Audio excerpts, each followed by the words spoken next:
So good evening, and as I look out tonight, I see the beloved community.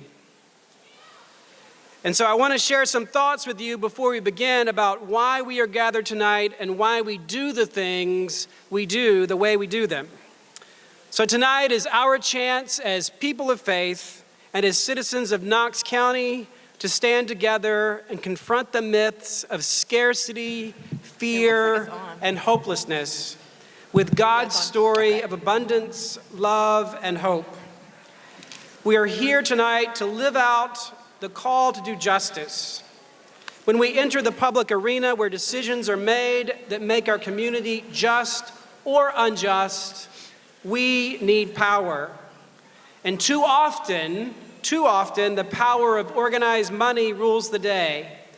But tonight we celebrate the power of organized people. And we lift up that story from Scripture, the story of Nehemiah.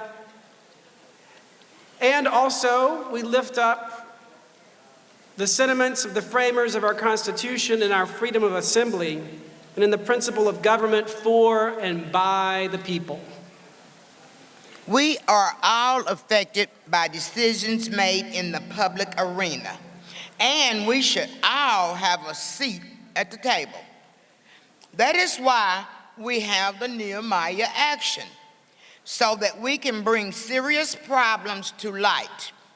We can publicly call for action, and we can get clear public commitment for change. Our public officials who come tonight are not blindsided at the Nehemiah action. We meet with every single official before this meeting, and we make ask of. Sometimes we meet with them multiple times. We usually have upwards of 25 or more people on our research teams representing our member congregations, and many of them have been involved with the conversations we have had with officials. We share questions with the officials at these meetings, and then later in writing. Our leaders understand that we want them to take time to consider serious action. In fact, sometimes our asks are even readjusted after these conversations in a spirit of collaboration. Justice Knox's mission goes even deeper than being a voice for the voiceless. Our mission is to bring all of our voices together so that all can be heard, because we are all affected to some degree. As our leaders negotiate on behalf of Justice Knox at this year's Nehemiah action, they will need your support.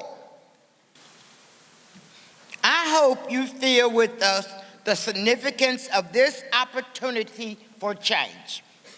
It is hard work. It is sometimes uncomfortable, but we are people of faith. We know that oftentimes living out our faith requires us to do things outside of our comfort zone. We also know that together, with God's help, we have the strength to do it. Victory is mine. Victory is mine. Victory today is mine. I protest every mine. Victory today is mine. Love is mine. Love is mine. Love today is mine.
evening, everybody.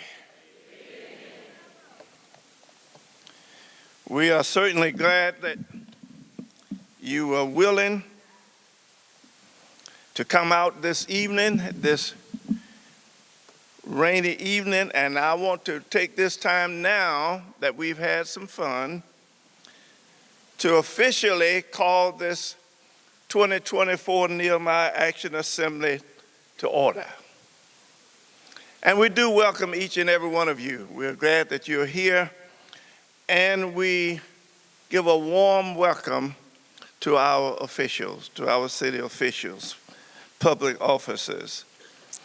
We're looking forward to working with you all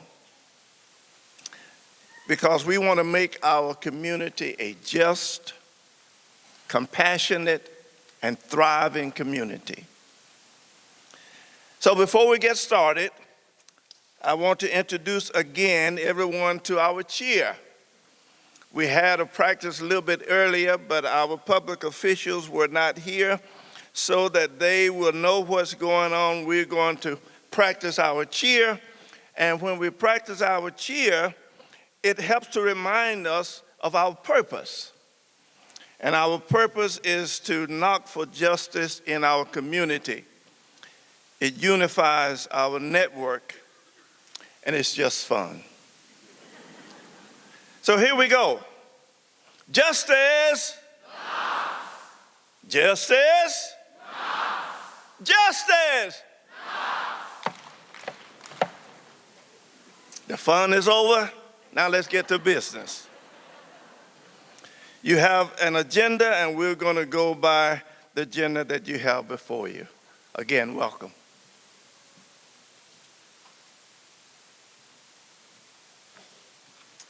Good evening. My name is Charlie, and I'd like to open with a reading from Isaiah chapter 58. The Lord says through the prophet Isaiah, "This is the fast that I desire. Break loose the chains of injustice and untie the cords of the heavy yoke. Set the oppressed free and break every yoke. Share your food with the hungry and provide shelter to the poor wanderer. When you see the naked, clothe them, and do not turn away from your brother or sister in need. Then your light will rise in the darkness, and night will become like the midday. You will be like a well-watered garden, like a bubbling spring whose waters never run dry. You will be the people who rebuild the city and strengthen the foundations of the community. You will be known as those who repair what's broken, those who restore this place we call home." Please join me in prayer. Father, we pause before you together and humbly recognize that the work of justice belongs to you. So often do we as humans get in the way of the work that you are doing, yet you continue to invite us to be a part of it. So on this important night for the city of Knoxville, we lay aside our self-centeredness and our appetite for comfort. We set down our own needs and wants so that we can champion the needs of others. As you said through your prophet Isaiah many years ago, the worship that you desire from us is to do justice, to fight for the oppressed and protect the vulnerable, to speak up for the voiceless and give generously to the needy. If we do that, we will be known as those who rebuild and restore the city, a city not of buildings and roads, but of people, neighbors, families, and communities. Father, I thank you for each person in this room tonight, those who are here for the very first time and those who give every day to fight for justice in this city. I thank you for our public leaders who have come tonight to join us in this important work. Please receive this work here tonight, as well as the work that has preceded it and the work that will follow it, all as an act of authentic worship. We pray this in your holy name.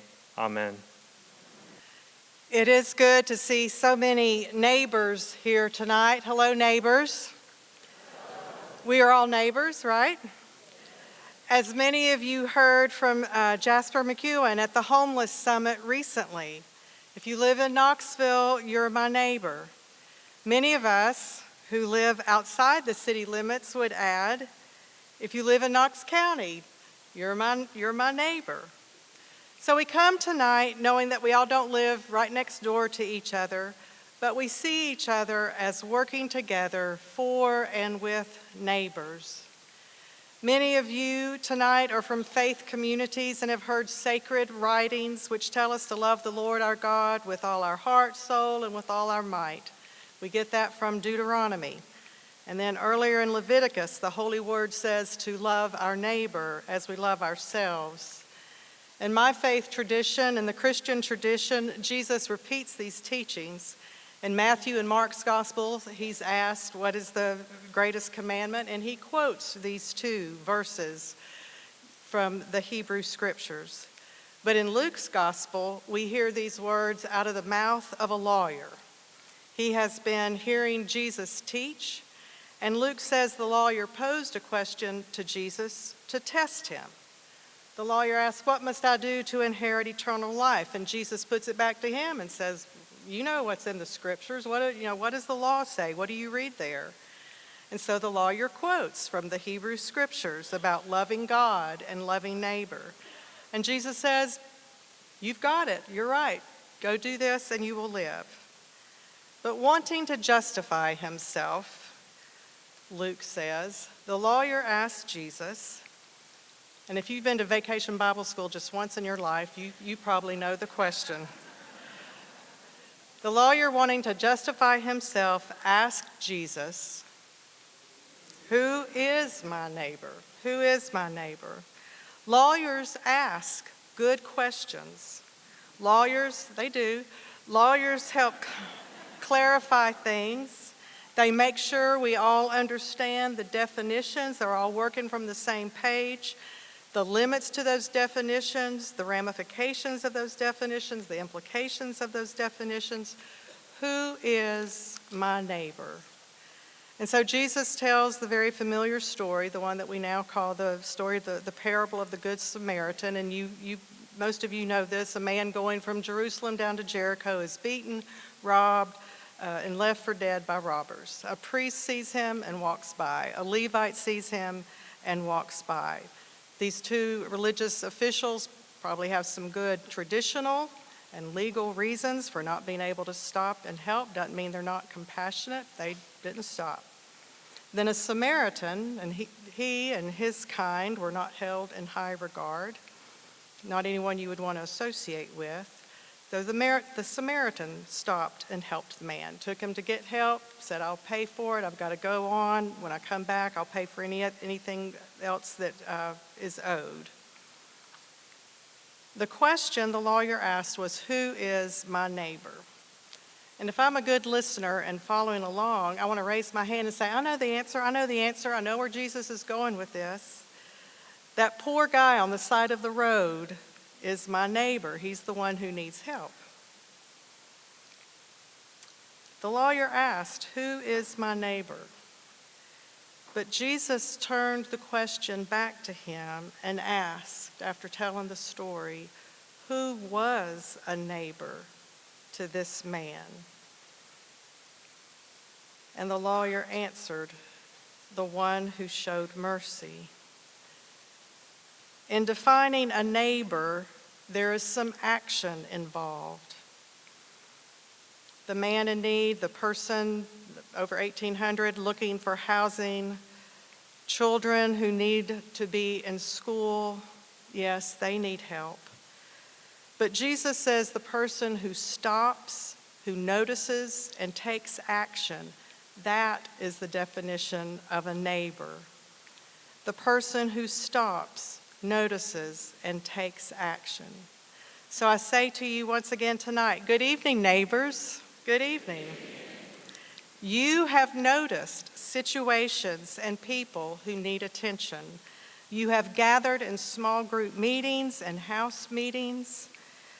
You Justice Knox neighbors have gone to committee meetings. You've gathered data. You've met with experts and you've done research. You neighbors have had many conversations with city and county officials who are also our neighbors. Neighbors see, they take notice, and can take action. Justice Knox tonight invites us and equips each of us to say, I am a neighbor. I am a neighbor who will notice, stop, and take action. It is so good to be with all of you neighbors tonight. Thank you.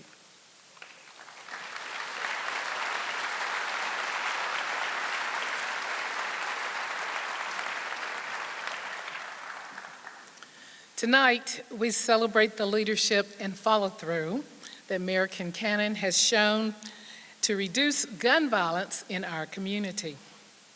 In 2022, she made a commitment to the community and to this network at our Spring Nehemiah Action that she would take this problem on. District Attorney General Sharm Allen also committed to work with the mayor and us at that same action. They agreed to work together with us, other stakeholders, and national experts to complete a problem analysis and then to make an evidence-informed plan in response to that analysis with a goal of reducing fatal shootings and non-fatal shootings by 10% annually. With the support of several community stakeholders, including Justice Knox, the city secured a multi-year $2 million grant. With this and continued local funding, we continue to work the plan. The plan prioritizes places, people, and behaviors. As far as place-based interventions are involved, there have been efforts to clean up high crime spots in our community. The mayor and other leaders walked to the neighborhoods where crime is most prevalent. We knocked on doors. We asked those neighbors what they thought would make the community safer, what improvements they wanted to see. And we wrote them down, and we're now following up on those conversations. And you'd have been really proud of the mayor. This is not on the script. She stopped cars in the middle of the street over in East Knoxville, knocked on the window, and people were like, who is this white woman knocking on my car? And she introduced herself and she told them what she wanted, and they were just amazed. And the same thing happened as we continued down the street and knocked on doors, and it was just amazing. And they were more than appreciative that the mayor would get out with other city officials and want to know what people really did think.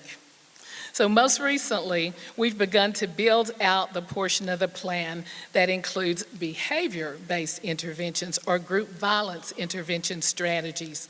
And so local clergy have undergone training, and some, including our own Pastor Jones, the pastor of Tabernacle Missionary Baptist Church, recently traveled for training in this evidence-informed approach.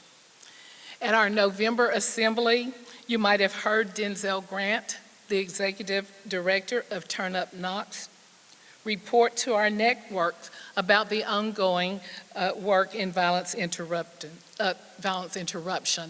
And since his report, there have been additional violence interrupters added, and all of them have received additional training.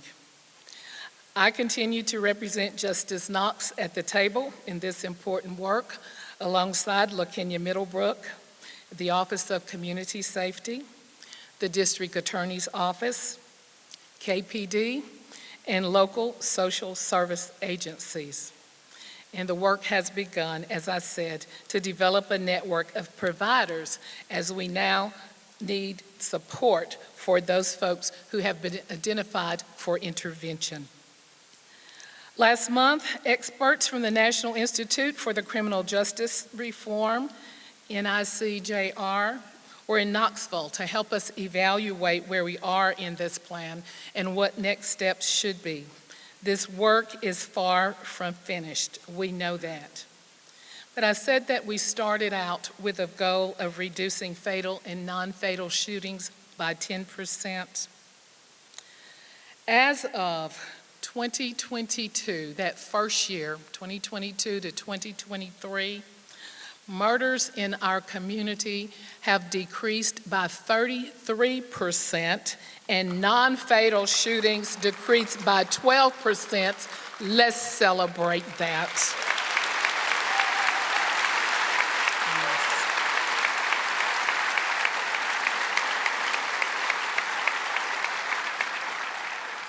I'll continue to give you updates as we continue this hope-filled, life-saving work.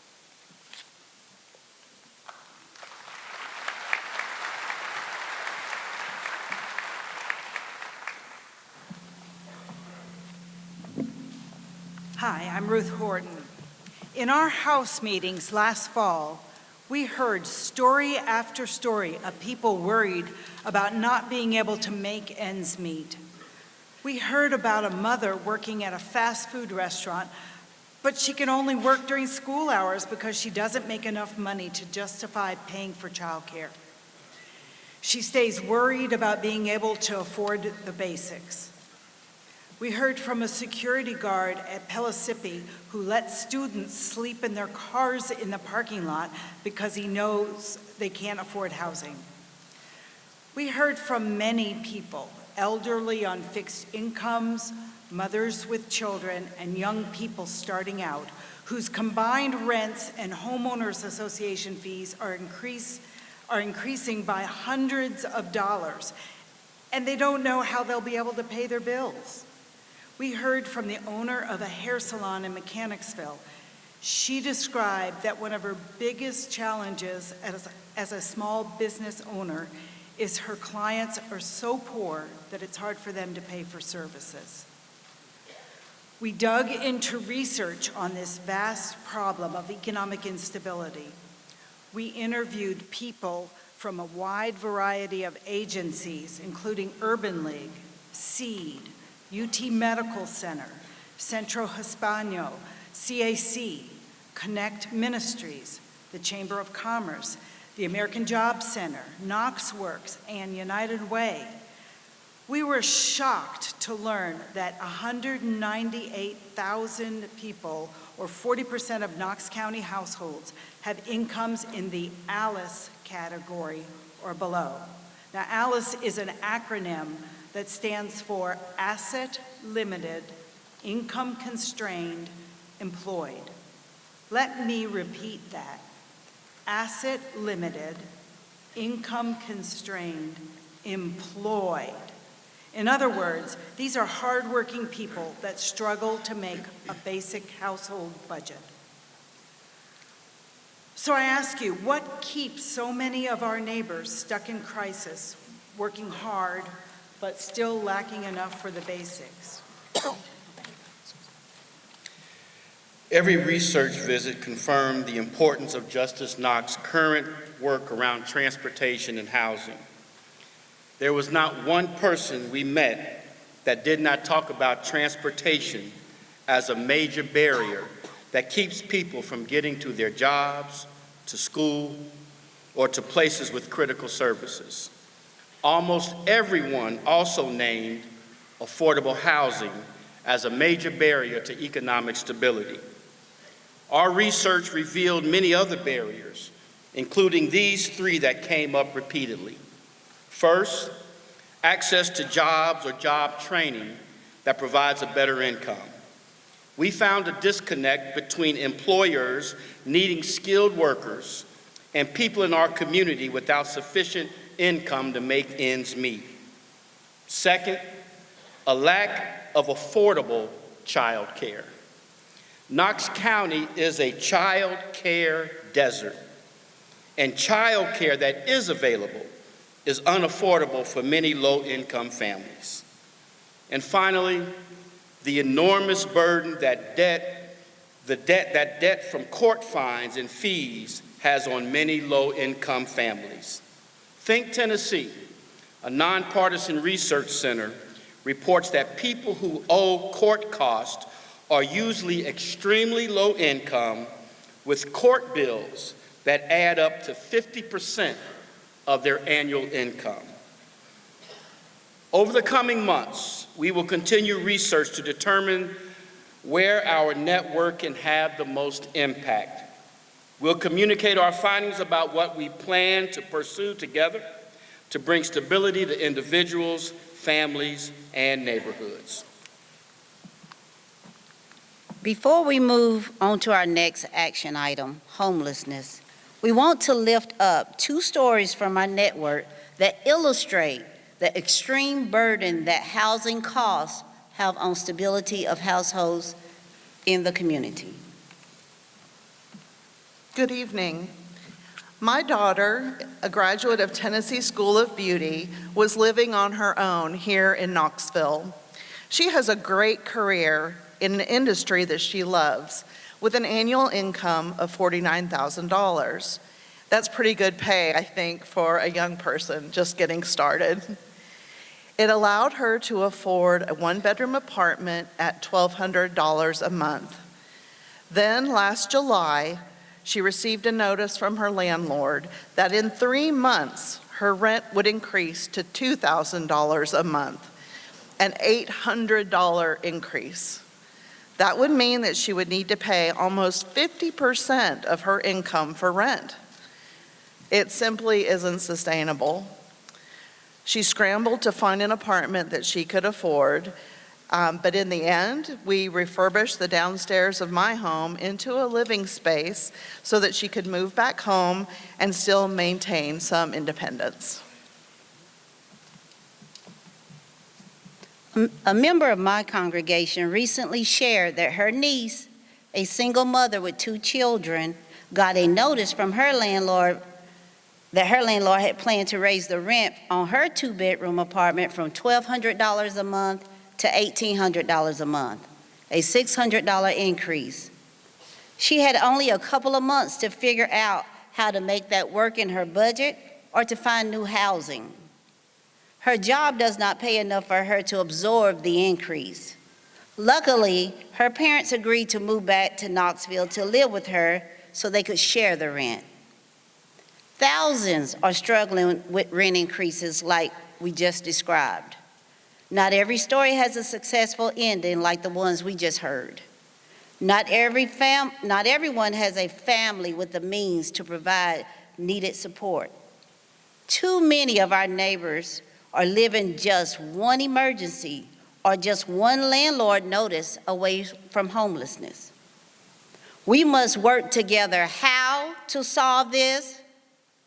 All together as neighbors. That's right, all together as neighbors to make sure everyone in our community has the support they need to thrive.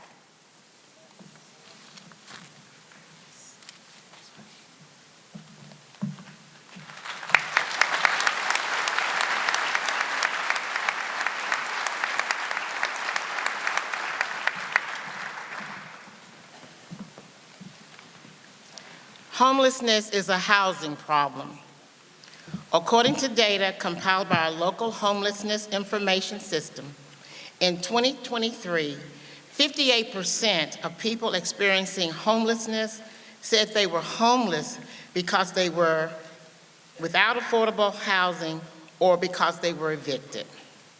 Knox County rents have spiked since 2020, rising above the national and state average.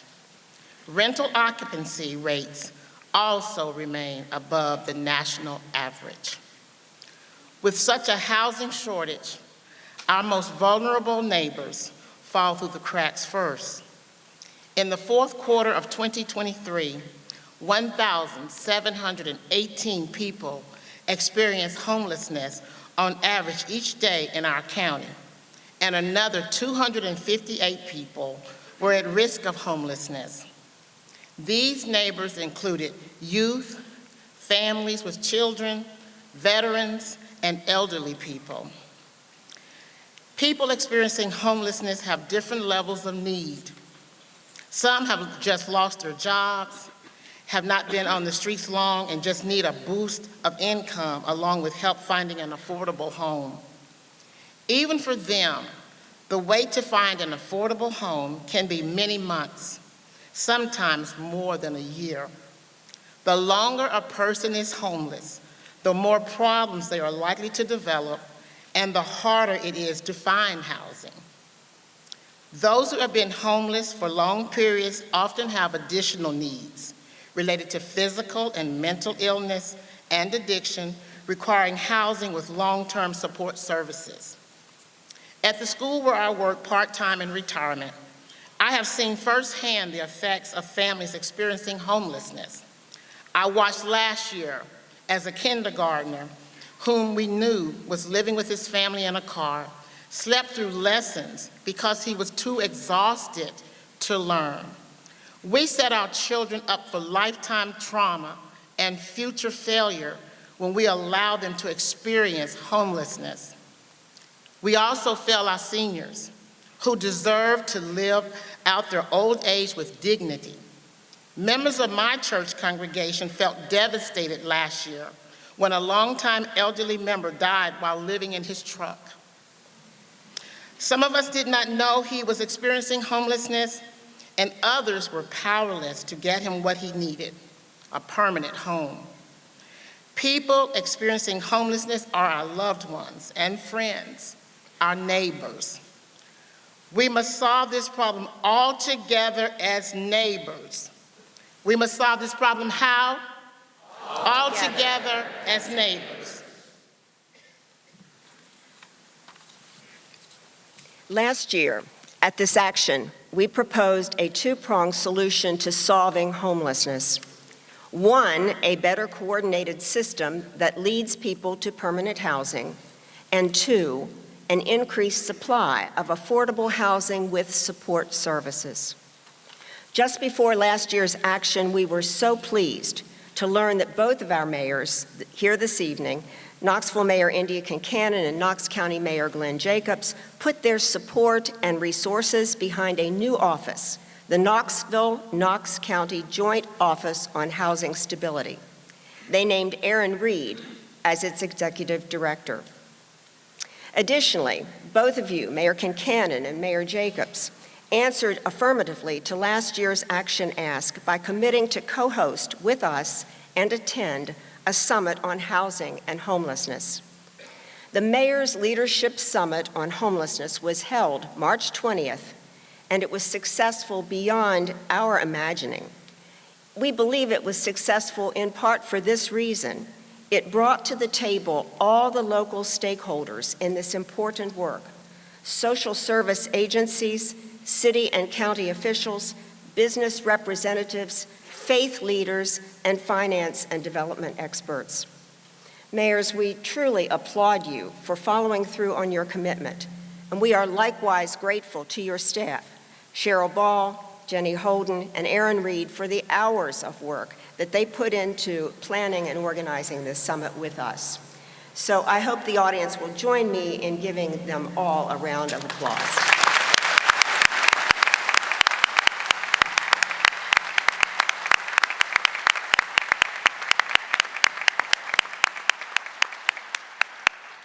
So at the March Summit, over 100 people heard keynote speaker Julia Orlando, the former director of the Housing, Health, and Human Services Center in Bergen County, New Jersey, testify that homelessness can be solved.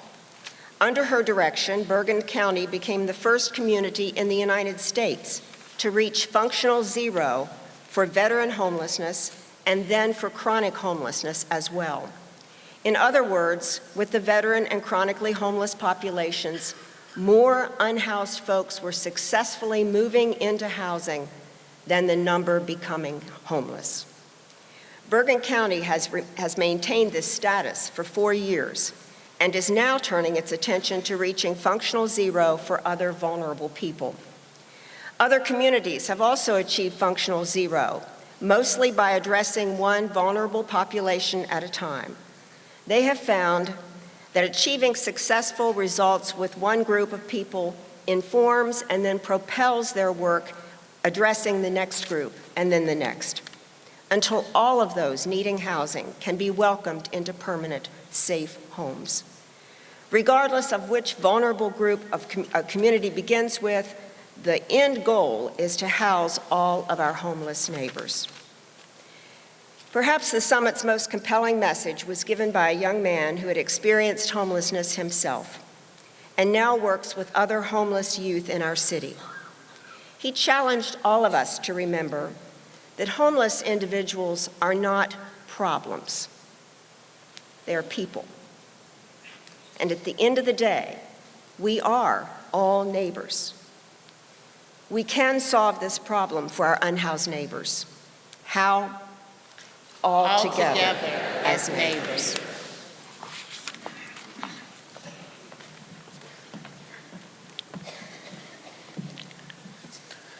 I've lived just north of downtown Knoxville for over 50 years, and it's been very troubling to me to see that the number of people experiencing homelessness continues to grow, and it seems to be getting worse every year. We often see people moving through our neighborhood, pushing grocery carts or carrying backpacks with everything they own in it. In the last few months, we have had people on our porch during the night. One woman was crying and trying to open our door at 2 o'clock in the morning, and another person slept on our porch protected by the cover that was taken off of our barbecue grill. But there was one experience that had a particular impact on me. One day I looked up the street in our neighborhood and I saw a city dump truck that had a giant claw on it. And it slowly and methodically reached down and picked up 2 grocery carts filled with the total belongings of a young couple, put it in the dump truck, and drove away. It struck me, still does, it struck me heavily how powerless the young couple was to be able to do anything about that situation. But then I realized that there was another person in that story who was powerless at that moment, powerless to do anything about getting housing for the people on our porch, or to keep that claw from picking up the belongings of the people down the street. That powerless person was me. And I want to ask you, if you've ever had that feeling, you know when you see people by the interstate exit with the little cardboard sign, or someone sleeping on the street or in a store entrance or in the woods near your neighborhood, if you've ever felt a sense of powerlessness to be able to supply them with permanent housing, if you've ever had that feeling, would you just raise your hand? Thank you. As you can see, each one of you felt powerless as an individual in that situation, and hundreds of you raised your hand.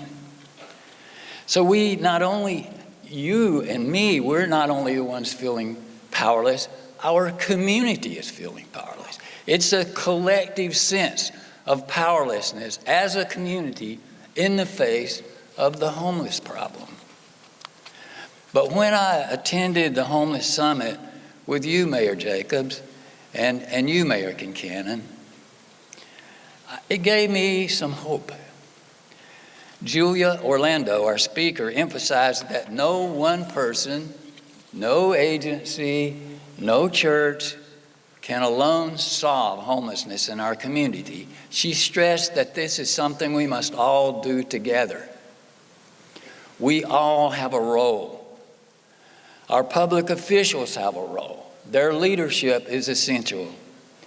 They're showing political will to solve homelessness rather than merely manage homelessness. Their willingness to ensure there are adequate resources to make this happen. These are key ingredients. Everyone serving our homeless neighbors has a role to work in collaboration with one another. And collaboration was a key word during the day of our summit. And we in the faith community have a special responsibility to affirm that people experiencing homelessness are our neighbors and deserve respect and support. We, all of us, must welcome affordable housing all over our city and county, Mayor, as our mayor has emphasized, including in our own neighborhoods. I have felt powerless as an individual to solve this problem, but now I'm beginning to feel empowered when I think about the possibility of all of us, public officials, service providers, neighbors experiencing homelessness, and we in the faith community working together as a solution. We can solve this problem. How? All together as neighbors. Another word of the day at the summit was housing. Yes, housing. Like the chorus of a popular song, homelessness is a housing problem. It rang out many times. All the collaboration in the world won't make a difference if it doesn't lead to housing. As Julia Orlando put it, housing is not the end, it is the starting point to heal, to thrive. Connecting people to permanent housing with needed support services is an evidence-based best practice for solving homelessness. It works. People's lives improve, and it's cost-effective for the community. So our asks of our leaders tonight have those key ingredients that Bill mentioned that will lead to success: political will, collaboration, and housing. But before we invite our leaders to join us on the stage, it's my privilege to invite Stephanie McBrayer to the microphone. Come on up, Stephanie. Good evening, everyone. I'm here to tell you how my family became homeless and then also how we were able to find housing again. I know that many of you can relate when I say that parenting is a lifelong job. Your kids are always on your mind and in your heart as they grow older, and the work and worry changes, but it's always with you. This is especially true for me. By the time my son Aaron was 5 years old, it was clear that he was going to need someone for a very long time because Aaron is Asperger's, and he's now 29. Aaron has achieved a lot. He was able to, I'm so very proud of that too, and he was able to achieve some of these goals. He graduated from Central High School, achieved a diploma, but then he came out of graduating and it was time to, go. And so I am like Aaron's parent, caregiver. I was a single mother. About 14 years ago, we moved from Sevier County to Knoxville, where Aaron attended these schools. And then he has started a job at, his first job he had started was at Food City. And he had a job folding boxes. And then, which for him, that was, that's great. It's just a part-time thing to have a little budget for his Diet Coke. And it means the world to him. And work also adds healthy routine and relationships to his life. After graduating from folding the boxes in Papa John's, he moved on to a job at Publix. I was working at the time. I had a job working in a deli, and I was able to clean houses. And then we moved from a house that we had that was very small to a house of a friend. And we were there for 5 years. And because I was cleaning, I was offered a job to continue cleaning for this individual. And we were doing okay for 5 years. And then in 2020, of course, about the time of COVID, the owner of the home had let us know that he was probably going to have to move back in. So then he gave no impression that this was like an immediate thing. So on a Saturday, as we're sitting, we get a knock on the door and we get a notice to vacate. And of course, so, on Saturday you have nobody to call. So here I am, worried, reaching out. Monday comes, legal ed says They don't have, I have to make an appointment. So then by Wednesday, I managed to speak to an attorney that says yes, because it is, worded as a trespass, you have 5 days, which this was the 4th day. So we were left, and I felt sick, I cried, I was angry, I was confused. They said you have 5 days, so we had to take what belongings we could and fit, into a storage in this day, and that was the start of the year of living in our car. It was the beginning of COVID, so it made it difficult to find help. I learned that as a mother of a disabled adult son, it's not the kind of family that easily gets served by shelters, homeless assistance. When you're sleeping in your car, it is hard. Churches and charities gave endless names and numbers certain they would lead to help. I called them all. But everyone said Aaron and I could not get housing or shelter together, so we would be separated. That's not an option with Aaron. He's Asperger's, he needed me. Those were scary, uncomfortable days and nights. Aaron lost all routine, we both did, but it was extra hard on him. My cleaning jobs dried up because of COVID.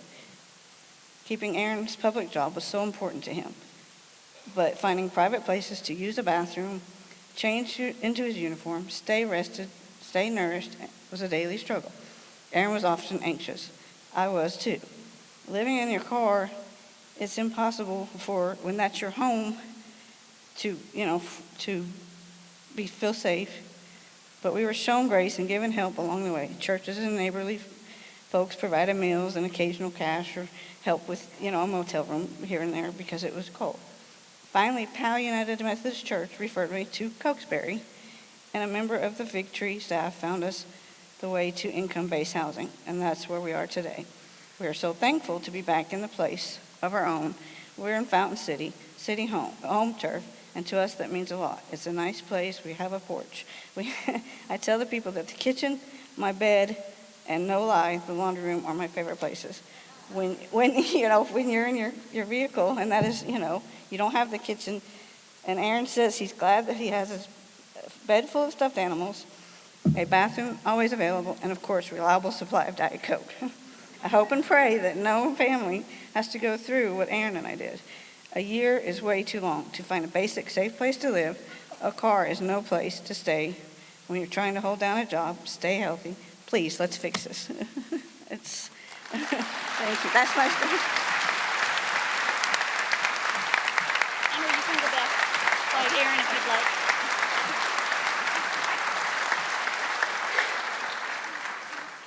Thank you, Stephanie. I know that's not easy, but your story inspires all of us, and we must get this right. Now I'd like to invite Aaron Reed, Mayor Jacobs, and Mayor Kincannon to the stage. And as you approach, I want to say on behalf of our entire network that we are grateful for your presence here tonight.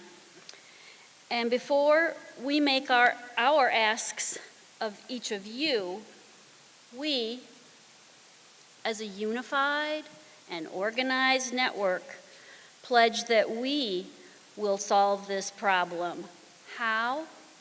All together as neighbors.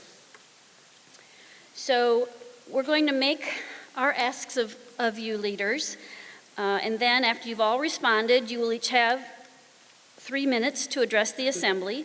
I'm going to start with Aaron, and so Mayor Jacobs and Mayor Kincannon, you may stand. I think there's ample chairs if you'd like to be seated, and then I'll call you up. But we are going to start with Aaron. And Aaron, when we're finished talking with you, please do stay on the stage so that you don't have to go back and forth for your time at the podium. Aaron, again, thank you so much for your hard work planning the summit with us. We understand that your next step with the Office of Housing Stability is to develop a 5-year strategic plan for solving homelessness. Will you include Justice Knox as a stakeholder in the strategic planning process? With pleasure, I will. That's a yes. That's a yes.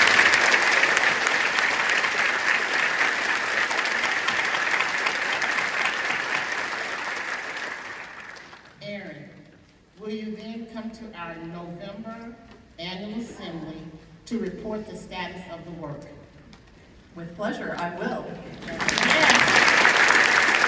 And we hope to see all of you there as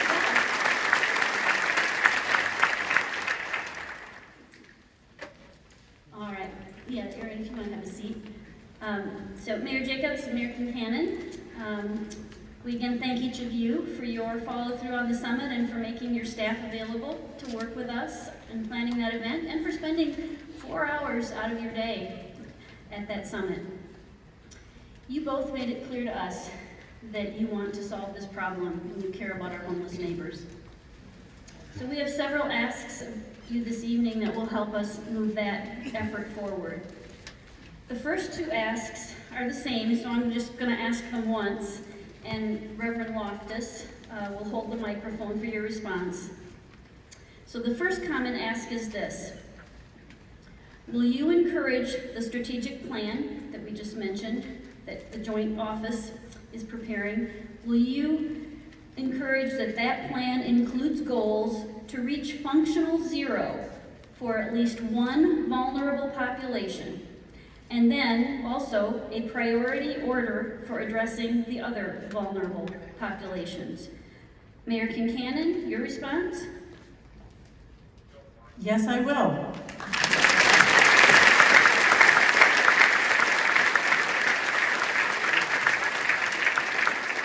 And Mayor Jacobs, the same question. Of course, yes.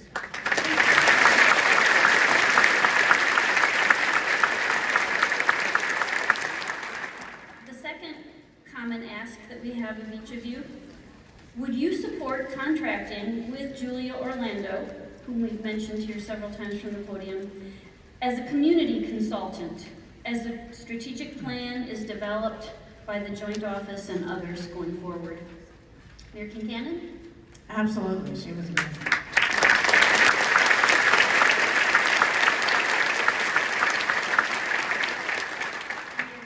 Mayor Jacobs, I agree, yes. thank you.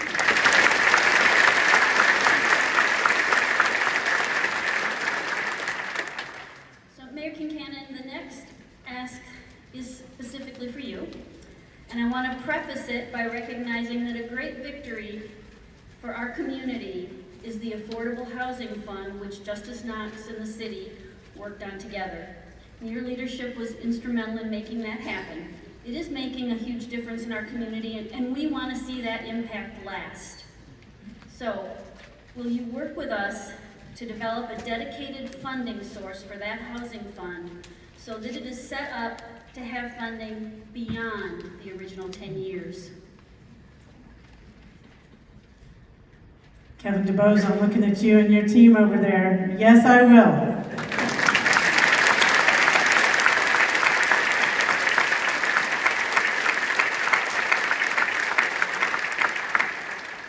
And will you meet with us in 45 days to plan this work together? Yes, I will.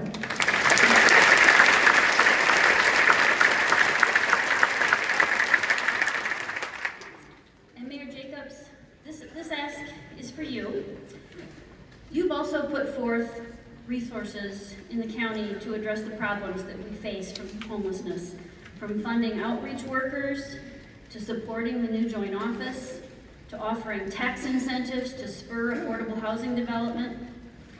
And we all know that we're going to need to think creatively to support the goals of the strategic plan of the joint office.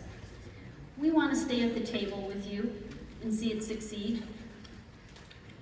Will you partner with us, Mayor Jacobs, to identify and develop additional resources to support the strategic plan of the joint office, including resources for affordable housing?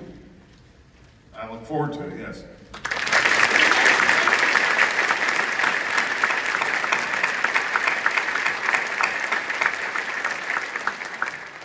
And hopefully you'll look forward to meeting with us in the next 45 days to get started, Yes. get creative. Thank you.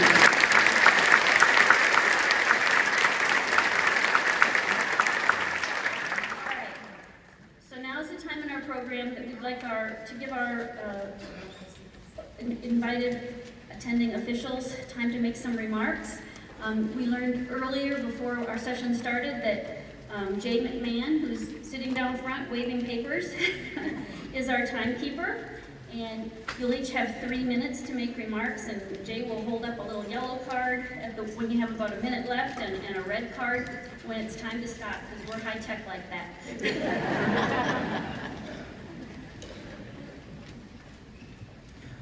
Well, I feel that Mary and Bill and Bonnie and Kellen and especially Stephanie McBrayer have covered in detail the gravity of the issue of homelessness. So I'm just going to strike that part of my remarks.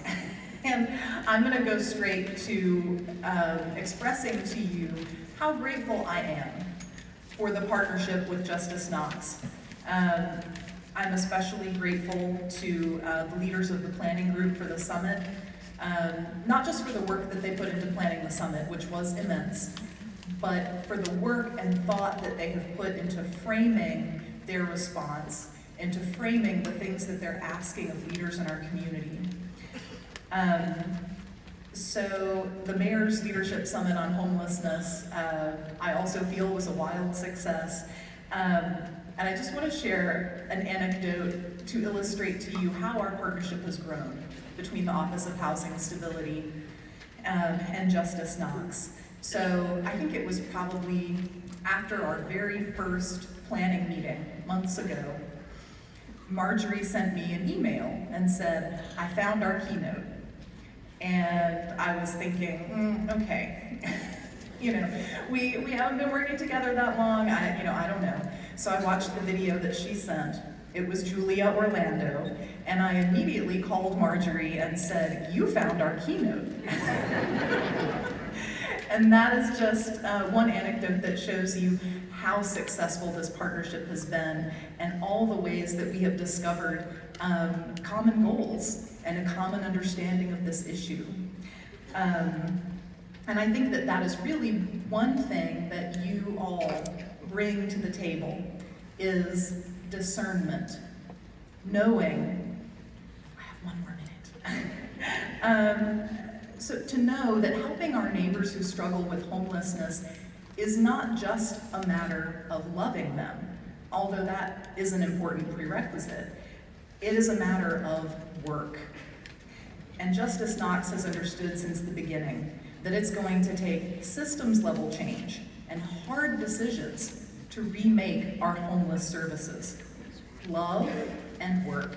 And these are the two things that all of you bring to this issue, and that's what it will take to succeed. So thank you.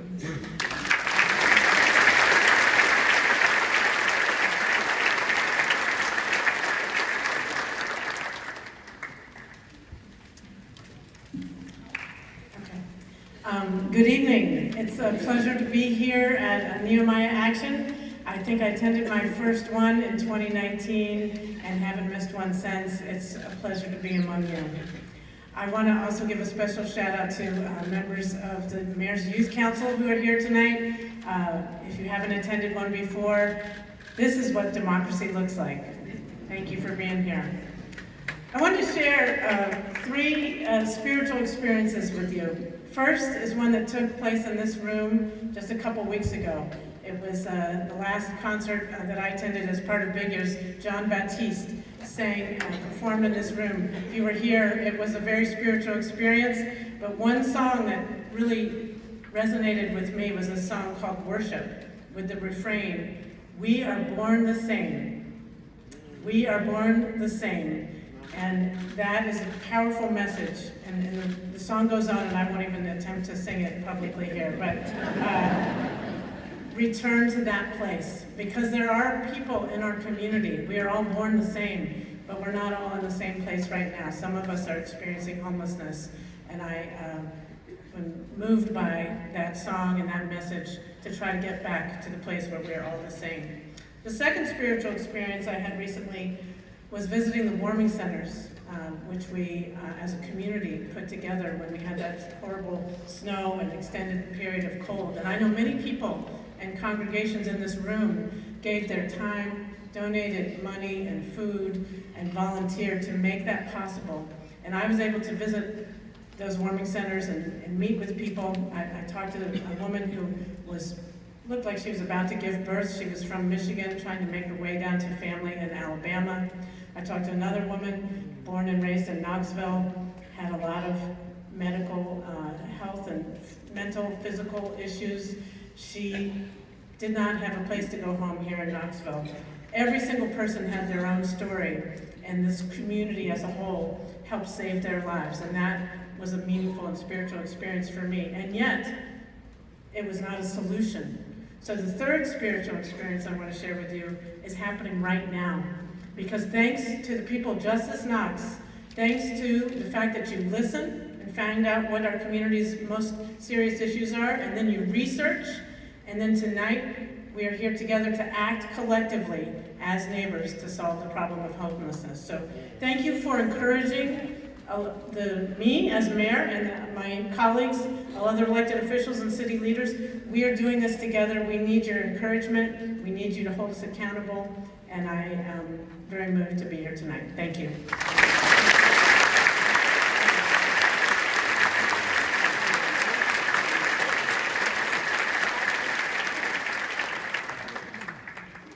Okay. You're not going to have to hold the card up. I'm not going to be very long, okay? One of the things that drives me absolutely nuts is when people identify a problem and then say, what are you going to do about it? Okay, that's really cool. What are you going to do about it? And as a government official, public official, I get that a lot. You know, what are you going to do about this? Well, here's the thing. Just like everyone else, we have limited resources, and there's only so much we can do. We have a role to play in things, but ultimately, the solutions come from you. The resources come from you. And when I look out here tonight, I see a lot of resources. I see a lot of energy. So my challenge to you, and you're already doing this, is please be a part of this. Help us, because we need you. We cannot do this alone. It's just too big an issue. And we've heard this a lot tonight, but it's absolutely true. This is something that the entire community has to be involved in. So I'm going to repeat something that has been said, and I've heard a few times tonight. How are we going to solve this? All together as neighbors. Thank you all so much for having us.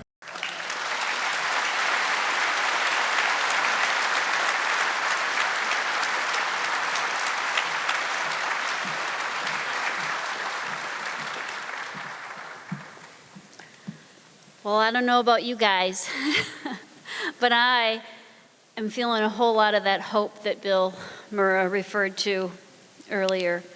We can do this. It is going to take work, and we're going to have to do it together, but we can do this. Ready to turn it. Many of our neighbors are without a car or a reliable means of transportation. It's hard to keep a job when your transportation to work is unreliable. Because Knoxville is a growing, sprawling city, it's hard to get to work without a car. We heard about the need loud and clear this year in our research on economic instability. When we took on the issue of transportation in 2019, we cast a vision of a community where everyone has reliable and affordable access to a ride that takes them where they need to go by the time they need to get there. A vision where everyone can get their kids to daycare safely and get to work safely and on time. A vision of a transit system that works for working people. Our research revealed that our vision is possible. Other cities with a similar vision, including Memphis, Nashville, Birmingham, they use microtransit to fill the gaps that a fixed route bus system in a sprawling city like Knoxville will never be able to do. You might not know what microtransit is. Microtransit refers to shared rides in vans or small buses using the latest technology to offer on-demand stops, routes, and schedules. After an action commitment by our CAT director, Isaac Thorne, in 2021, we started working together to develop a plan for microtransit in Knoxville. In working together over the last 3 years, we have kept at the forefront of our conversation the 10,000 Knoxville households who are without a car, the 25% living in poverty in Knoxville who have cars that don't always work and that they really can't afford, our neighbors who have to get to work by car and have to make heartbreaking decisions to keep their car or pay their rent. And this adds to the number of people who are homeless in our city. Last year at our Nehemiah Assembly, CAT Director Isaac Thorne agreed to specific implementation steps and benchmarks and parameters for the service. They started the implementation last summer, and CAT and CAC have been working to coordinate their software and vans to free up resources for microtransit. We have checked in, and they are on target to roll the service out this summer. The next agreed step is for CAT and CAC leaders to meet with Justice Knox about the service area and a marketing plan. This meeting will take place in May. We have come together tonight as a community, ready to see Knoxville's public transportation system include a microtransit service, a public transportation service that is more than just making lives easier. It's about the power that people feel when they can get to work and provide for their families. We all deserve the dignity and power that comes with having transportation access.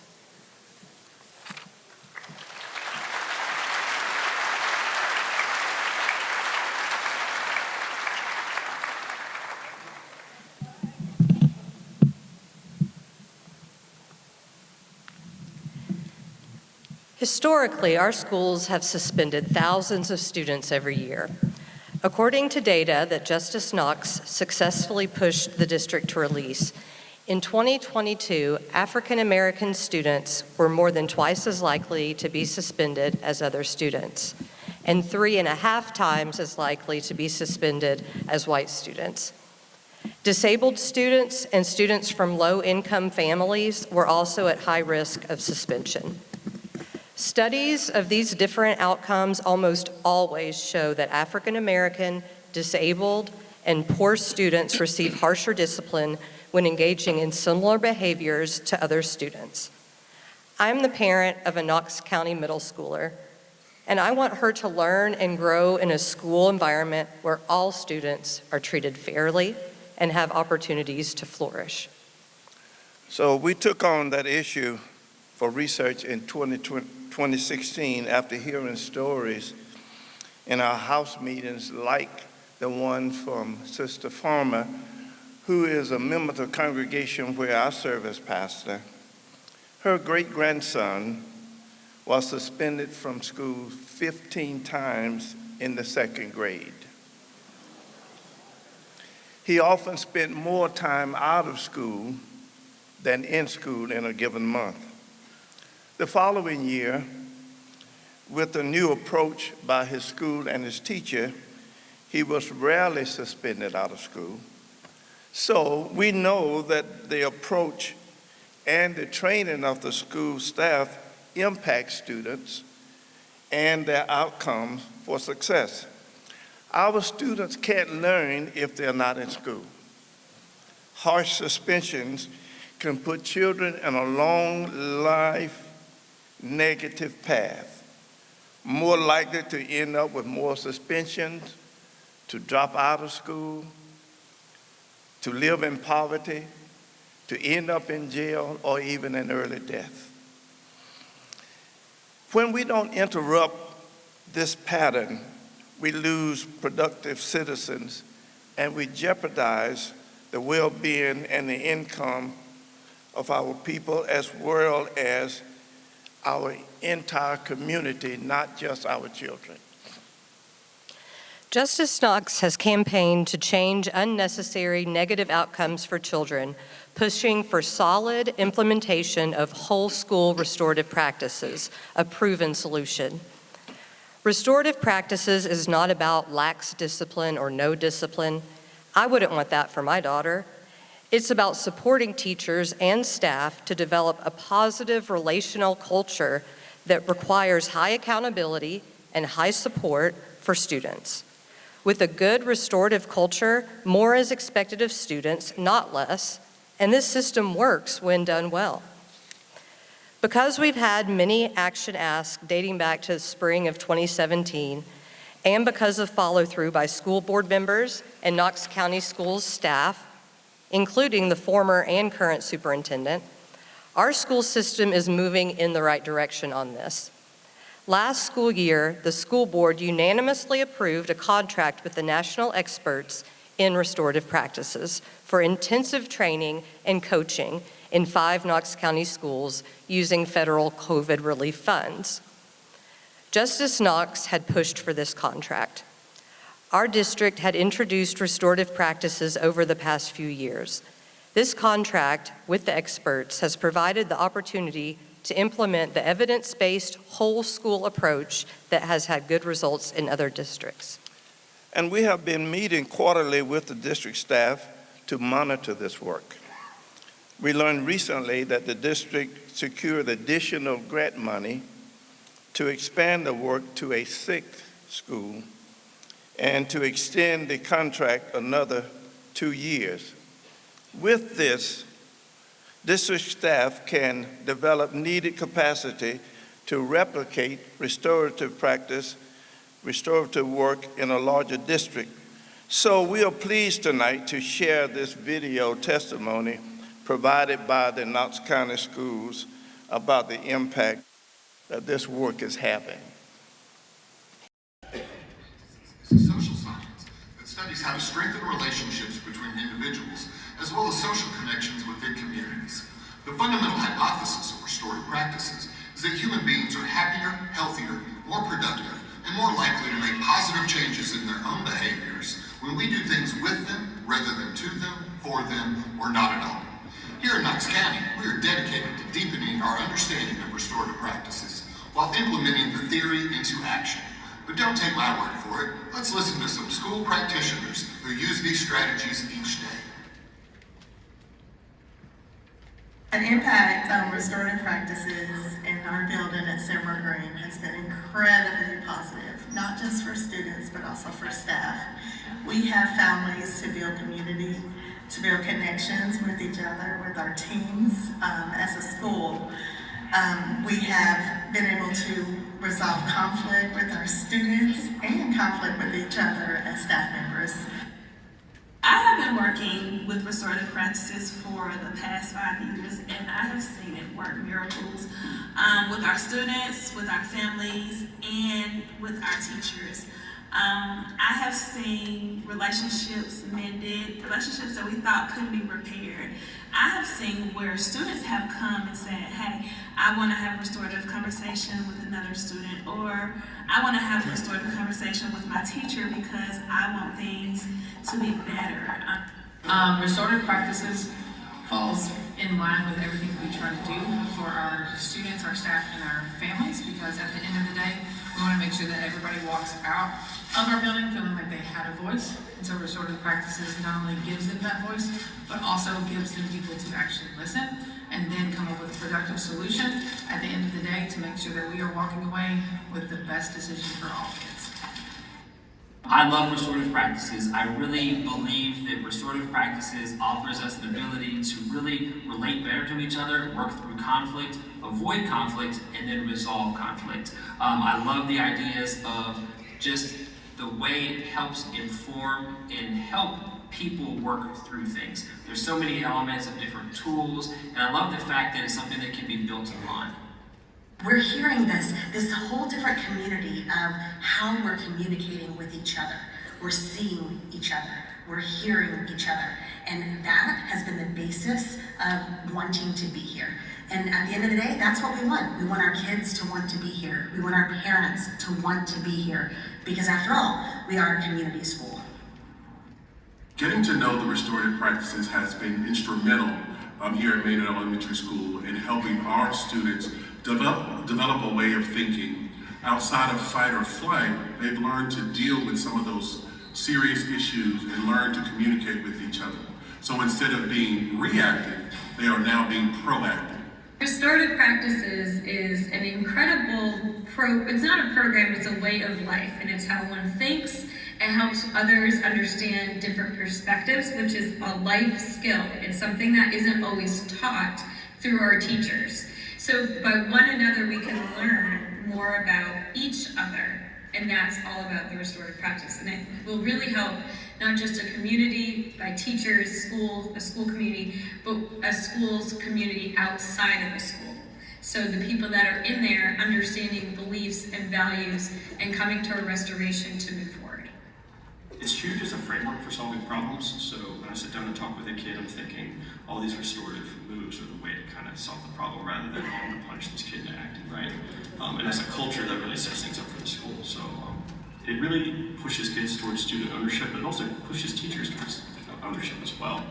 One thing for teachers is it gives them an opportunity and a structure to really get to know their students well, and to be able to inform and to build upon those strong relationships, because we know the students learn better when they have that caring adult. And I think when we do the circles process or have restorative, it really helps solidify those strong relationships. Restorative practices to me means bringing people together through connection. I've seen restorative practices work as a proactive and preemptive thing. I've seen restorative practices work as a reactive thing in response to incidents. But whether it's proactive on the front end or whether it's reactive on the back end, it comes back to connection and people coming together, being able to listen, to be heard, to speak how something has affected them, and to really feel valued. Knox County Schools' partnership with the International Institute of Restorative Practices is continuing to further the amazing restorative work that has been ongoing in our schools for years. With spectacular staff, wonderful families and communities, as well as the best students in the country, we at Knox County are excited to continue this work each and every day.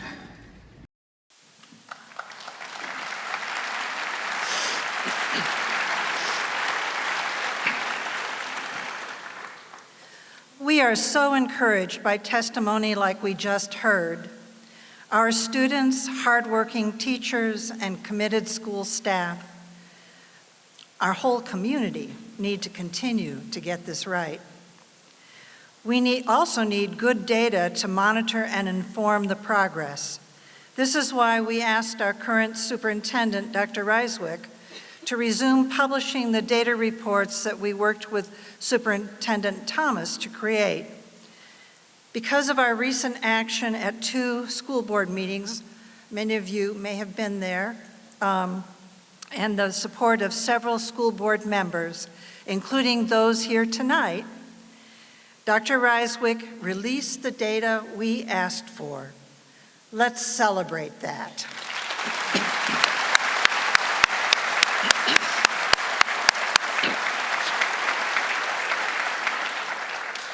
But we are not surprised that the data reveals that there's more work to do. Change will take time. We applauded Dr. Reiswick for the data report at the March school board meeting, but since then, we have learned through the public news report that the district intends to provide the report twice annually, as we requested, beginning in the fall. In addition, Dr. Reiswick encouraged his assistant superintendent, who is responsible for research and evaluation, to meet with us. And that meeting has been scheduled for April 18th. For that, we say, justice. Knox. Tonight, we are pleased to have 3 of our school board members with us. They are supportive of the restorative strategies we have pushed for and supportive of regular data reporting to monitor this important work. Our ask of them tonight is to encourage follow-through by the district on the reported commitment around regular reporting of discipline data. Would school board members present tonight please come forward?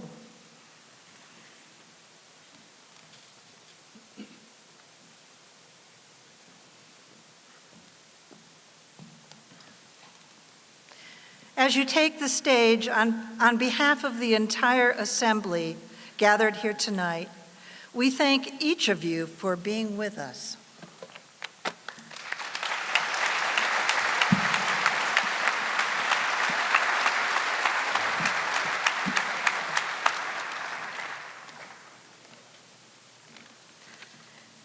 All right. We have the same question for each of you, so we will ask it once, and then we'll give you each an opportunity to respond. And after everyone answers, if you would like to, we'll give you each 3 minutes to address the assembly. So Ms. Bike, Reverend Butler, and Mr. Watson, will you encourage district follow-through on the reported commitment for twice annual reporting, beginning this fall, of discipline data in a format similar to that presented at the March board work session, including a breakdown of data by the at-risk populations described in that report? Yes, I will. Yes. Absolutely, yes.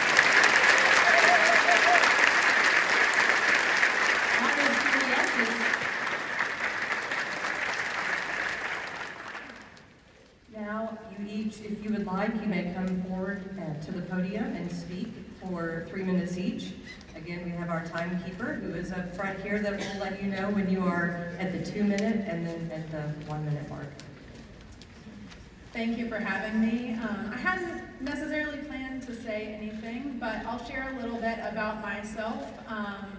I grew up in Central Florida. I'm a neurodivergent person that has an auditory processing disorder and had a mother-led household. And I was suspended many times in elementary school. And I had a lot of behavioral issues, and those absolutely led to me thinking that a lot of things were not for me and available to me, and that led to struggle in high school, struggle in college, and just struggle in employment and in life. And it wasn't until I moved to Knoxville in 2003 that I really found my home, and I am so grateful to be here, and I'm amazed by the people that have shown up, and I'm excited about this work that's being done for Knox County Schools.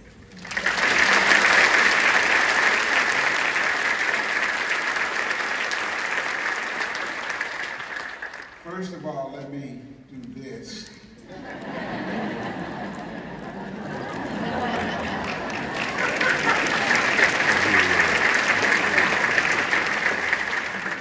So I can remember who I made my pledge to. Thank you for your interest in Knox County Schools.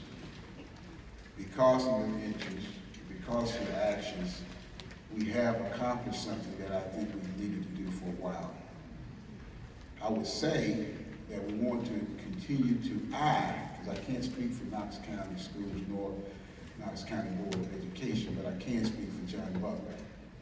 And I would like to invite you to continue to be involved, continue to come to meetings. We have 2 things coming up. One that we have every year, and that's our budget this month. I invite you to be a part of the budget process. Secondly, we're doing our 5-year strategic plan. And so we will be coming out with community engagement, and I encourage you to get involved, make a difference. Speak to us and let us know what you want, because as I will repeat Mayor Jacobs, we can't do it by ourselves. We need everybody to be involved. Thank you.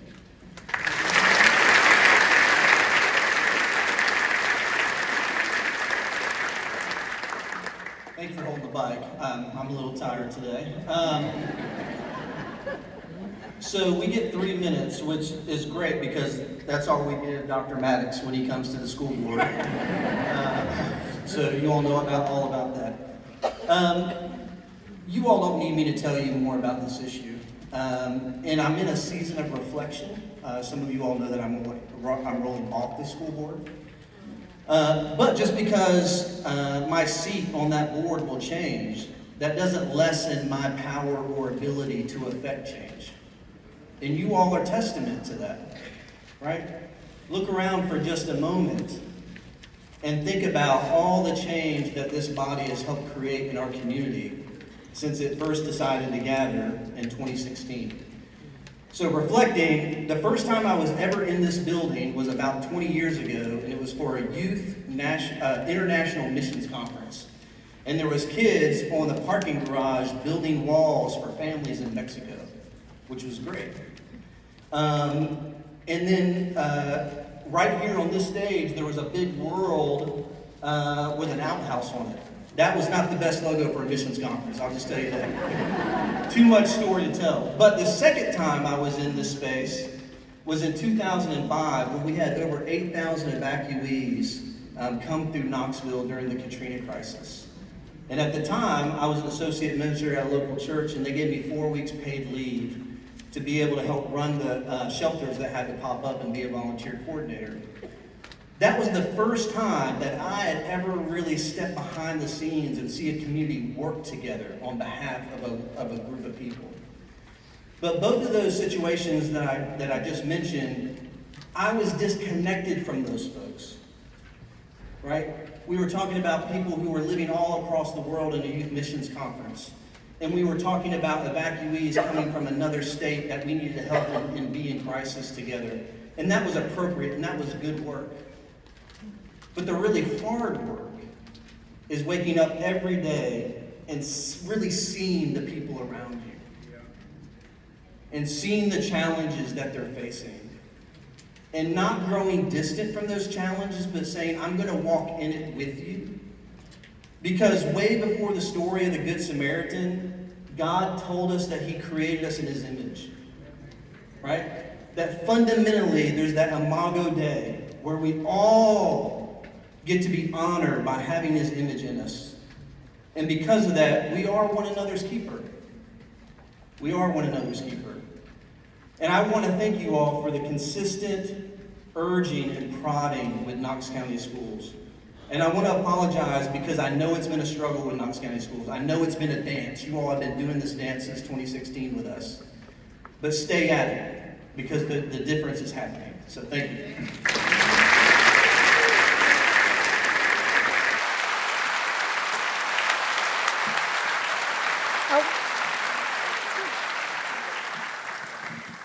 Mr. Watson, would you stay on the stage for just a moment?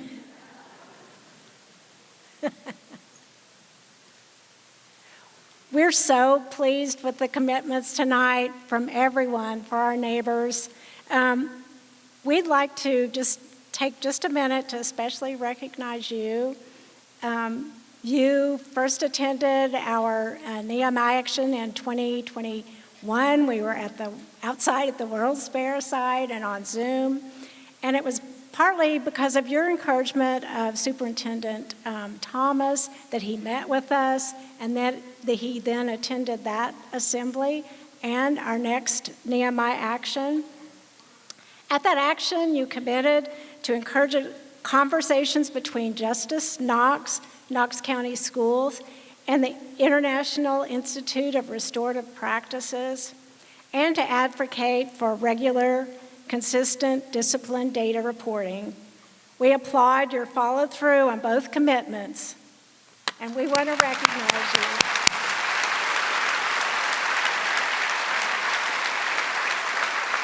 Thank you so much for your leadership. We are confident in the short remaining time that you have on the school board. You'll continue to serve our community and our neighbors well. We'd like to give you that. Thank you. Thank you. Well, doing what we say is a pretty low bar, so thank you very much for honoring. Appreciate it.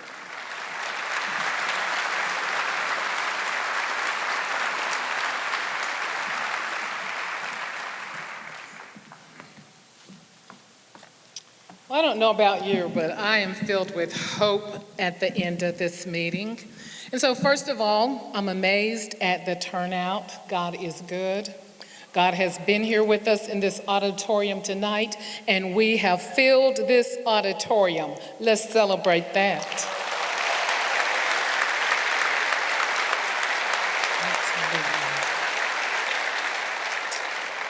Tonight we knocked for justice together. We brought our concerns and our stories along with our excellent research to our public officials, and they listened and responded. Erin Reed said yes to include Justice Knox as a stakeholder in the development of the 5-year strategic plan and to report on the progress at our Justice Knox annual assembly. Mayors Kincannon and Jacobs said yes. They agreed to encourage the development of that strategic plan to identify at least one vulnerable population initially and then others to follow. They said yes to support a consulting contract with Julia Orlando as the planning goes forward.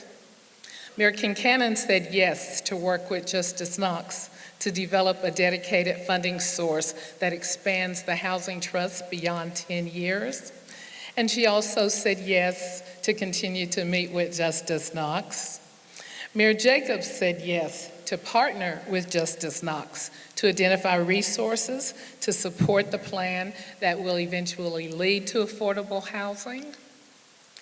The school board members, Bike, Butler, and Watson, said yes to encourage the district to release discipline data twice annually as agreed. So now the hard work begins, the follow-up, actually taking action steps. We've committed to work with our public officials. We've committed to show up and support them as they need us. We've committed together tonight to solve the problems we face as a community. And how?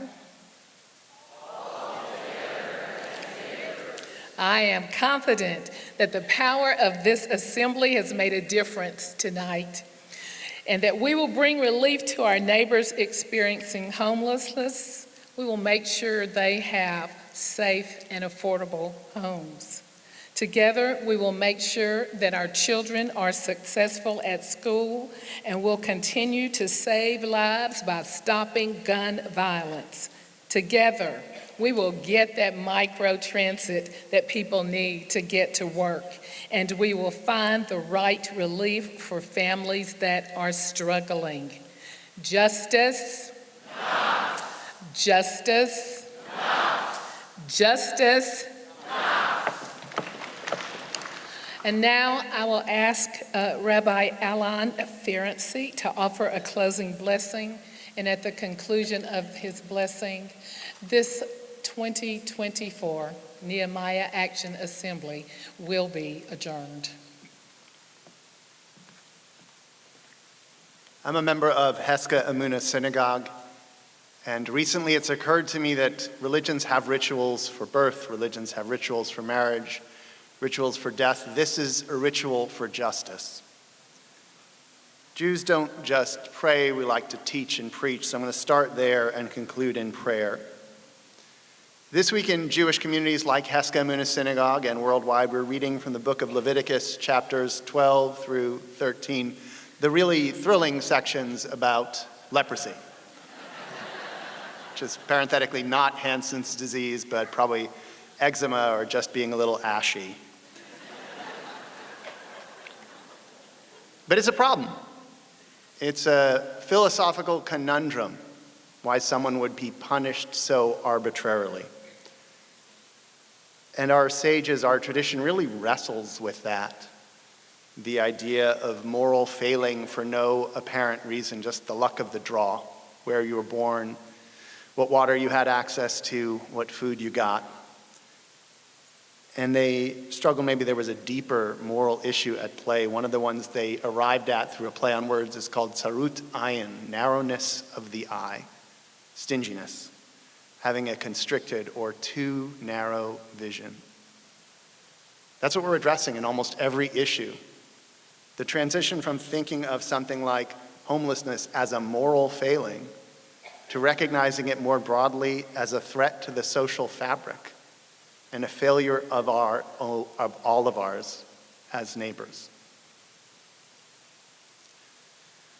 We are not powerless when we are together in a room like this. We are not powerless when we hold hands with our leaders. This is the first year, the most I have seen that I felt like our leaders were a part of the crew. That we're all just hand in hand, and they are the ones who get to cast the final vote, but we are all moving together in unison as neighbors. So I would like to pray. God, who creates us and endows us with creativity, the ability to see, to have vision beyond our narrow ambit. God, who gives us the strength to be transformed and transform our world. Let us look at these seemingly insolvable issues with new eyes, with breadth of vision that encompasses not just a single individual and her or his struggles, but the work of a society in making a more just and robust home for all. Amen.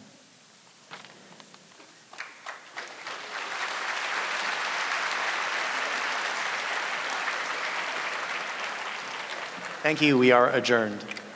Victory is mine. Victory is mine. Victory